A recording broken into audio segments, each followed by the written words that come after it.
Remind me to come back to the fact that Lindsey Graham is like the drunken bum sitting there drinking Boone's Farm cherry wine or apple wine out of the bag, and he's leaning up against the building. Somebody's got to stop that man in the car. I'll get back to it. Just hold on. All right, so let's stay with the big dollar donors.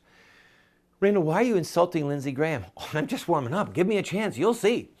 The big dollar donors are the ones who stroke $500,000 and $1 million checks. Now, you might have heard that Jeb Bush was going to raise, by the end of July, I think the place was either end of June or end of July, he was going to raise $100 million. Okay? That's a lot of money.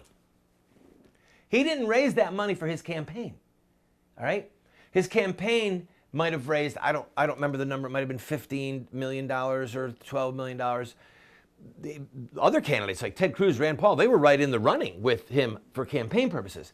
But the way these rules have been changed by the Supreme Court decision, Citizens United decision, is that huge checks can be written, and then people in the name of a PAC can run an ad that says, all right, here's what they're discussing right now. This is what they're discussing. Donald Trump has insulted all veterans. Donald Trump has insulted all women. Who will Donald Trump insult next? Call Donald Trump and tell him, stop insulting Americans and invest in America's future with a polite policy debate. Paid for by blah, blah, blah. Okay? So they're called attack ads. And sometimes they'll say, Donald Trump is an evil man. Jeb Bush had the integrity to point this out. Donald Trump eats turnips for breakfast. Jeb Bush has rye toast. So they'll do something and then say, call Donald Trump and tell him to stop acting like a jerk and to behave more like Jeb Bush. Paid for by the people who hate Donald Trump. It's all public record. See, the problem is that these people, we get to know who they are, all right? So let's say that some rich owner of a basketball or a baseball team, and they've got a personal gripe with Donald Trump because Donald Trump has a bigger, better jet, all right, whatever it is. They both had drinks one night and they started throwing insults at each other, whatever, all right? So this billionaire is saying to Jeb Bush or to any number of these other candidates who have been getting large sums of money for their PACs, he's saying, look, you need to go after Trump. Go after him. Take him out. Hit him in the knees.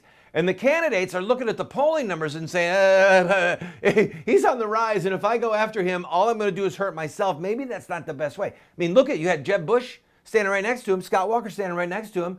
He made the Rosie O'Donnell comment, and did anyone on that whole platform rebuke him? No one.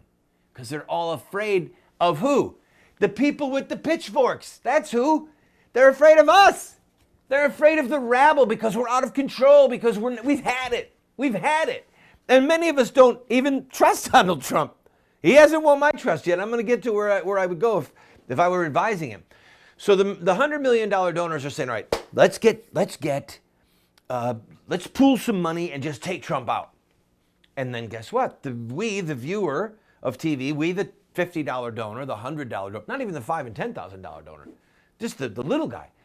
We read the news and it says XYZ billionaire who gave X amount of money to Jeb Bush and wants to buy Bush and wants to buy influence is now trying to take Trump out, doing the very thing that Trump said that they do, that they buy and sell politicians. And what Trump brings to the table is, number one, he has bought and sold politicians. And number two, he can't be bought or sold because he's got too much money. So he's not controllable by them. That's why they're so terrified. They're gnawing at their flesh, because if they go after him, he's just going to say, see, this is what I'm talking about, people. And that, by the way, is the guy who's trying to take me out, is the guy who wants to buy Jeb Bush's way into the White House. They're panicked. They don't know what to do. I'll give some advice to Donald Trump when I come back.